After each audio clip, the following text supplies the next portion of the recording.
பார்வதி தேவி கைலாயத்தில் யாருடைய தொந்தரவும் இல்லாமல் பூஜை செய்ய விரும்பினாள். கைலாயத்தில் இருப்பதெல்லாம் ஈசன் உடைய பாதுகாவலர்கள், ஈசனுடைய தொண்டர்களை தவிர தனக்கு என்று யாரும் இல்லையே என்ற எண்ணத்தில் தன் உடலில் பூசியிருந்த மஞ்சளிலிருந்து விநாயகரை உருவாக்கினார். விநாயகரை காவலுக்கு வைத்துவிட்டு பூஜையில் ஈடுபட்டார். பார்வதி தேவையை காண வந்த சிவபெருமானை வாயிலிலேயே விநாயகர் தடுத்து நிறுத்தினார். யார் அந்த சிறுவன் என்று சிவபெருமானுக்கும் ஆச்சரியம் இழந்தது. தன் தாயை மட்டுமே அறிந்த விநாயகருக்கு சிவபெருமான் யார் என்று தெரியவில்லை.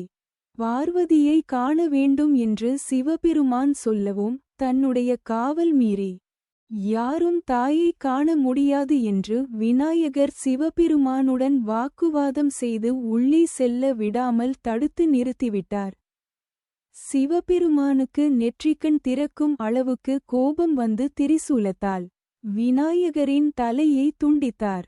இதை அறிந்த பார்வதி தேவி எந்த தவறும் பாவமும் செய்தாத தன்னுடைய மகனை ஈசன் எவ்வாறு தண்டிக்க முடியும், தன்னுடைய கட்டளையை தானே அவன் நிறைவேற்றிக் கொண்டிருந்தான் என்று மகனை பார்வதி தேவியின் துக்கத்தை தாங்க முடியாமல் சிவபெருமானின் ஆணைப்படி சிவகணங்கள் யானையின் தலையை கொண்டு வந்தனர். அதை விநாயகரின் உடலோடு ஒட்டி மீண்டும் விநாயகருக்கு உயிர் கொடுத்தார். விநாயகர் இவ்வாறு ஆணைமுகன் என்று யானை தலையுடன் இருப்பதற்கு முக்கிய காரணமே சிவபெருமான் கஜமுகசுரன் என்ற ஒரு அசுரனுக்கு கொடுத்த வரம் ஆகும்.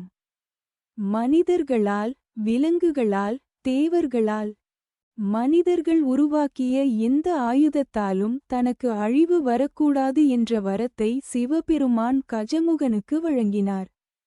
இதை அடுத்து கஜமுகன் அனைவரையும் கொடுமைப்படுத்தினான். அசுரனின் அகம்பாவத்தை அடக்கத்தான் விநாயகர் அவதரித்தார்.